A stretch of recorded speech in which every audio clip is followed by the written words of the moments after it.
ये तो बच्चा जन्मने वाली है। आप बैठिए, मैं सब देख लूंगी। रानी बकरी ने दो प्यारे प्यारे बच्चों को जन्म दिया तो छन्नू के घर में खुशहाली का वातावरण छा गया। दोनों बच्चों का नाम बिल्लू और टिल्लू रखा गया। छन्नू की कुतिया और उसके दो बच्चे, जिनका नाम शेरा और बघेरा था, बकरी के दोनों बच्चों को देखने के लिए आ गए। बिल्ली उनसे खेलना चाहते थे, इसलिए आगे बढ़ गए। हमारे घर की आबादी बढ़ रही है। अब तक हम लोग कुल 6 हो गए हैं। ये लोग तो फैमिली प्लानिंग को नहीं मानते। अच्छा है, जनसंख्या बढ़ने दो। आप भी ना।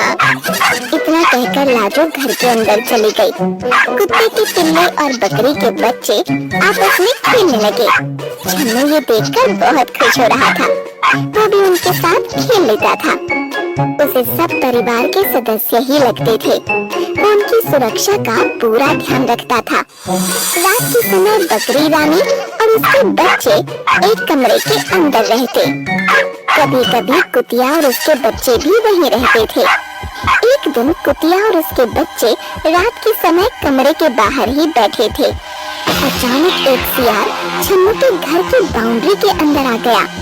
कुतिया के कान खड़े हो गए। उसे अपने बच्चों की चिंता हो गई। उसने झट से शेरा और बघेरा को पीछे सुरक्षित स्थान पर भेज दिया और उनके आगे खुद सतर्क होकर बैठ गई। सियार ने रानी बकरी के कमरे में जाने की कोशिश की। वो बार बार दरवाजे को धकेलना चाहता था। जब दरवाजा नहीं खुला तो वो कुतिया और उसके बच्चों की तरफ मुड़ गया। कुतिया ने पूरी तरह से बच्चों को अपने पीछे सुरक्षा में ढक लिया। सियार आगे बढ़ा तो माँ कुतिया उससे लड़ पड़ी। दोनों में लड़ाई होने लगी। सियार बच्चों की तरफ जाने लगता तो कुतिया उस पर टूट पड़ती। अपने बच्चों को बचाने में उसकी जान पर बनाई। छन्नू तब तक डंडा लेकर बाहर आ गया। सियार वहाँ से भाग गया, लेकिन कुतिया पूरी तरह से घायल हो चुकी थी। आज तक कभी यहाँ सियार नहीं आया था। आज पहली बार ये खतरा सामने आ गया। यदि मुझे इसका अंदाजा होता तो मैं इन्हें भी कमरे के अंदर ही रखता।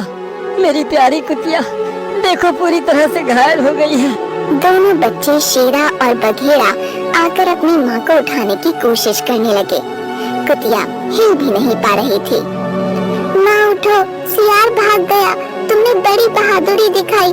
तुम कुछ बोल क्यों नहीं रही हो?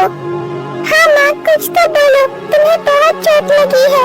मैं चाट कर ठीक कर दूंगा। मेरी माँ बहुत बहादुर है। माँ उठ जाओ ना, मुझसे बातें करो ना। कुतिया बेचारी कुछ देर पहले ही भगवान को प्यारी हो गई थी। उसका निर्जीव शरीर भला अब क्या बोलता। छन्नू और लाजो की आंखों में आंसू आ गए। उनके परिवार का एक सदस्य सदा के लिए उनसे दूर हो गया। शेरा और बघेरा अनाथ हो गए। छन्नू और लाजो को उन पर बड़ी दया आ रही थी।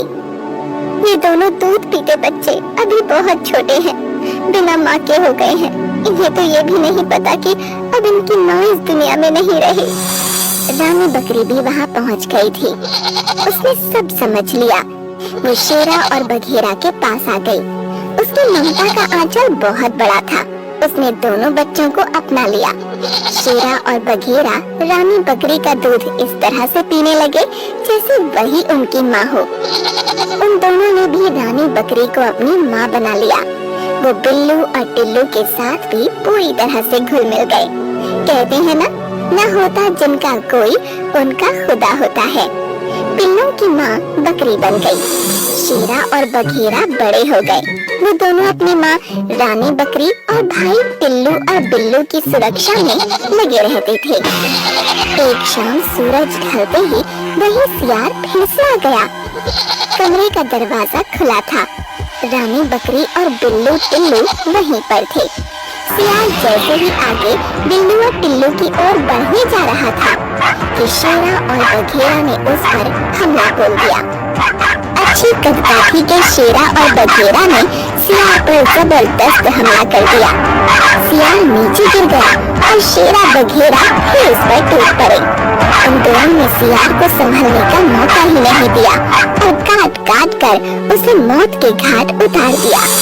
इस तरह से उनके द्वारा रानी बकरी, टिल्लू और बिल्लू की सुरक्षा हो गई और उन्होंने अपनी माँ की मौत का बदला भी ले लिया।